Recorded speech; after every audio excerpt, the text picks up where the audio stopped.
The night was calm, filled with the scent of rain and the soft song of crickets.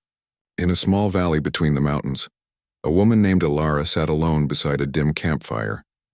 Her face carried both strength and sorrow. She was in her early 30s, with tired eyes that once held dreams but now held only silence. Her hands rested gently on her growing belly, a reminder of a love that was not meant to last. Alara had been rejected by the very people she once called her family. When she found out she was with child, her lover had already left her. His family turned away from her. Her village whispered behind her back, and her own mother told her to leave before she brought shame upon them. So she had walked away from everything she knew, carrying only her unborn child and a quiet promise that she would survive. She made a small shelter near the forest edge, where the trees whispered secrets of survival. The days were hard, but she learned how to live on berries, wild roots, and rainwater. She had no one to talk to except the forest itself, yet somehow she felt safer there than among the people who had turned their faces from her. One afternoon, as she went deeper into the forest to find water, she heard faint noises, the sound of a struggle. Her heart began to race. She crouched low, hiding behind tall ferns. Ahead, through the trees, she saw a shocking scene. A man, tall and strong, was caught in a trap made of heavy nets. His skin was darkened by the sun, his hair braided with feathers and beads, clearly a native warrior of the mountain tribes. Near him were two young girls, perhaps 10 or 12 years old, tangled in smaller nets, crying softly. Around them, half hidden behind rocks, were several men from a nearby settlement, hunters known for capturing tribal people to sell or use for labor. Alara froze. She knew the danger. Those hunters were ruthless. If they saw her, she might be taken too, or worse. Her breath came quick and shallow.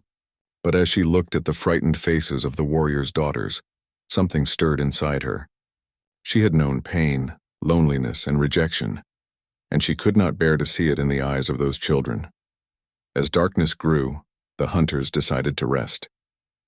They tied the nets tighter, laughed among themselves, and sat by a small fire to drink. One of them boasted about selling the warrior to traders in the valley. The others agreed, their voices cruel and careless. Alara waited in the shadows, thinking. She could leave. It wasn't her fight. She had her own struggle, to survive, to protect her unborn child. But her heart refused to let her walk away. She knew what it meant to be helpless, to have no one come to your aid. When the moon rose high, she moved. Her bare feet made no sound on the forest floor. She waited for the hunters' laughter to fade into snores, then crept closer to the captured trio. The warrior lifted his head slightly, eyes fierce yet calm, as if measuring her intentions. She placed a finger to her lips, a silent promise that she meant no harm. Quietly, she pulled a small knife from her belt, one she had kept to cut roots and branches. The nets were thick, rough with twisted ropes, but she began cutting little by little. Every sound made her heart pound. The warrior's daughters watched her with wide eyes, trembling but silent.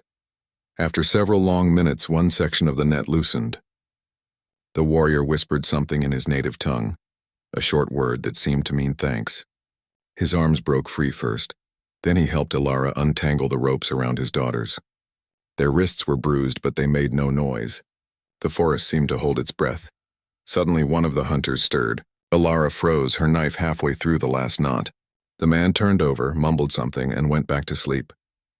Alara continued, her fingers shaking. When the final rope fell away, the warrior quickly gathered his daughters close. Alara gestured toward the trees. The warrior nodded. Together they moved silently through the darkness, away from the campfire and the smell of smoke. Branches brushed against them, but they didn't stop. Only when they had crossed a small river and climbed a rocky path did they finally rest. The warrior turned toward Alara. Even in the pale moonlight, his eyes shone with gratitude. He touched his chest and said, "Taro." Then he pointed to his daughters. "Ari, Lani." His voice was quiet, deep, and warm. Finally, he pointed to her, questioning. "Alara," she whispered, almost surprised to hear her own name aloud after so many silent days. Taro nodded, repeating her name as if honoring it. He reached into a small pouch tied to his belt and pulled out a carved pendant, a small symbol made of bone and thread. He placed it gently in her hand, bowing his head. Alara wanted to speak, but her voice caught in her throat. The girls smiled shyly at her, their faces soft and grateful. For a brief moment, in the middle of the forest, she felt something she hadn't felt in months: belonging. They found a safe place near a cave, where Taro's people sometimes took shelter. There they shared a small meal of dried fruit and water. Taro wrapped a shawl around Alara's shoulders when he noticed her shivering. No words were needed. The silence between them was peaceful, filled with understanding. Alara didn't know much about his tribe, but she could sense his strength and kindness. Despite being captured, his first thoughts had been for his daughters. She saw in him the same fierce protectiveness she felt for her unborn child. As dawn approached, Taro spoke softly, trying to explain through gestures and simple words. His people lived deep within the northern forest, far from the settlements. The hunters had set traps near the river, and when he tried to cross with his daughters, they were caught. He had fought, but there were too many. Alara listened, nodding.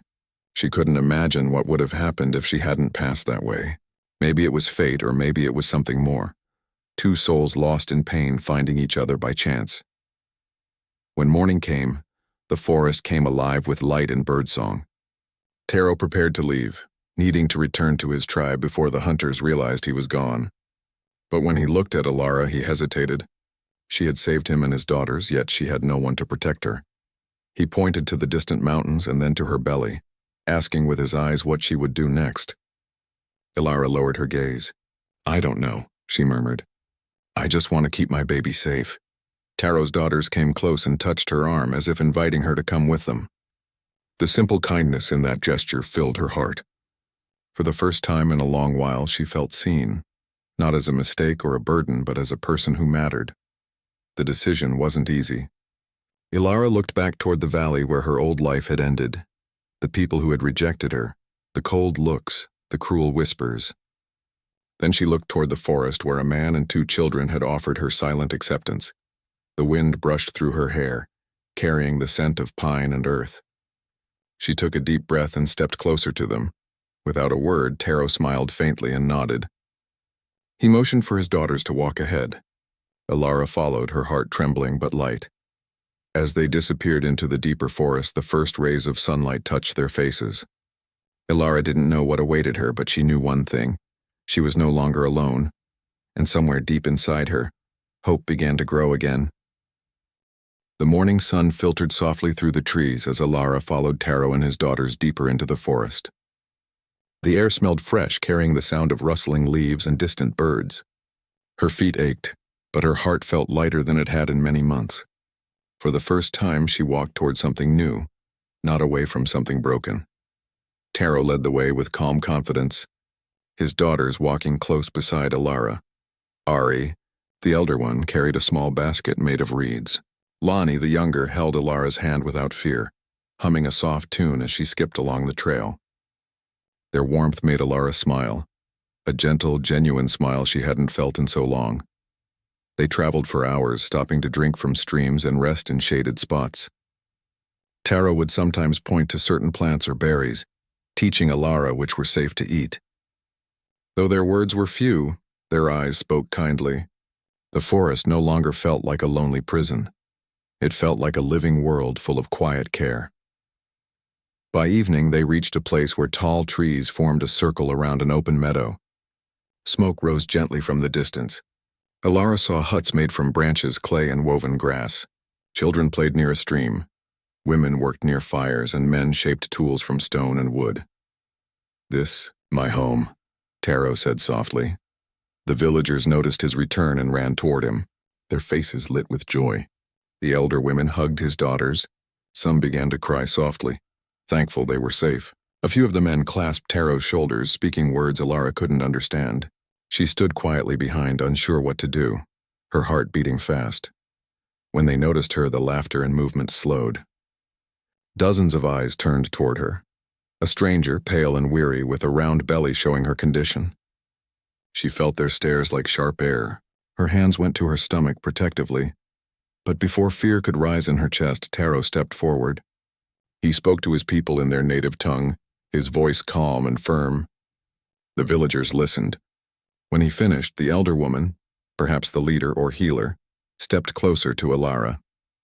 She looked into her eyes for a long moment, then nodded gently and smiled. That small gesture melted the coldness in Alara's heart. She smiled back, tears blurring her vision.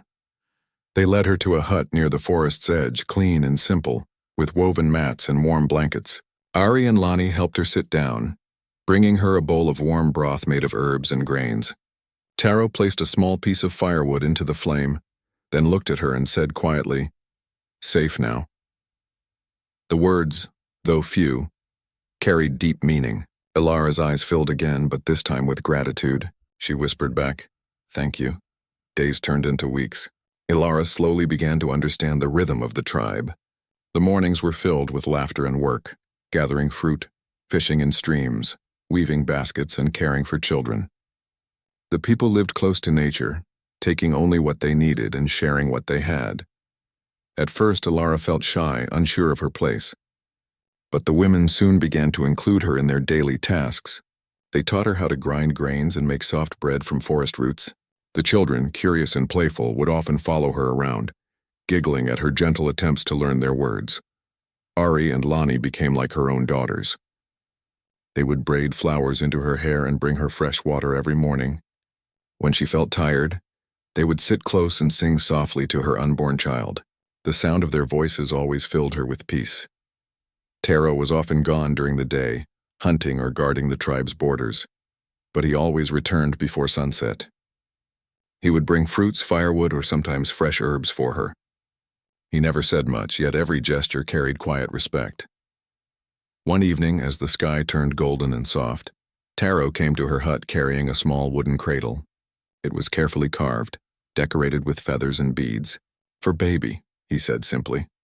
Alara touched the smooth wood with trembling hands. The kindness in that simple gift overwhelmed her.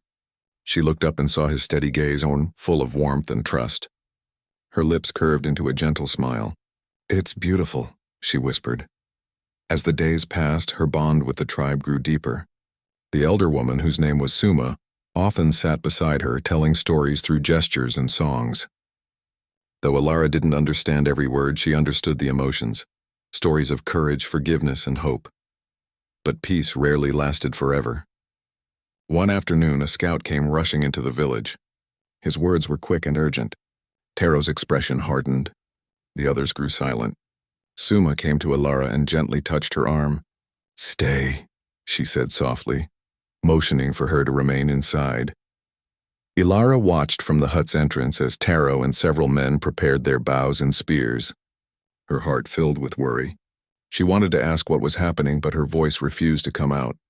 Hours later, as the sun began to set, Taro returned, unharmed but serious. He explained in broken words that the hunters from the valley had come looking for him again. They had found the remains of the nets and were searching the forest. Alara's heart sank. "Because of me," she whispered. "I helped you escape." Taro shook his head. "Not fault. You brave. You save." His voice was calm, but his eyes were thoughtful.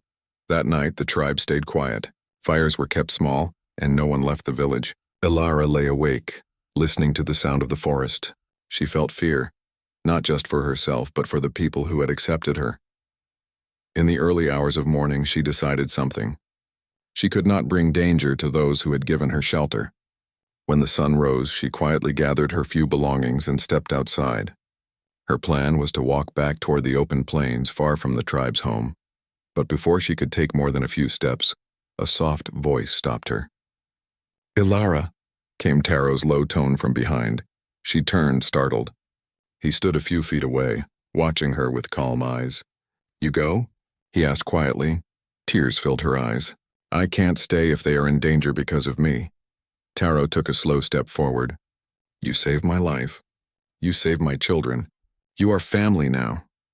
He touched his chest and then pointed to her heart. "Here you belong." Alara's breath trembled. His words broke the last bit of wall she had kept around her. For so long she had lived with rejection, shame, and loneliness. Now someone was telling her she belonged.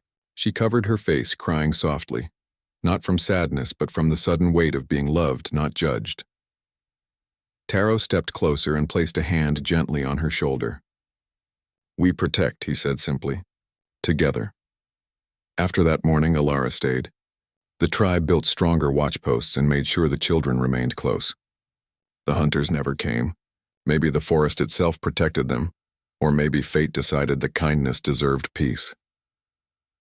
Weeks later, under a sky full of stars, Ilara gave birth to a baby boy.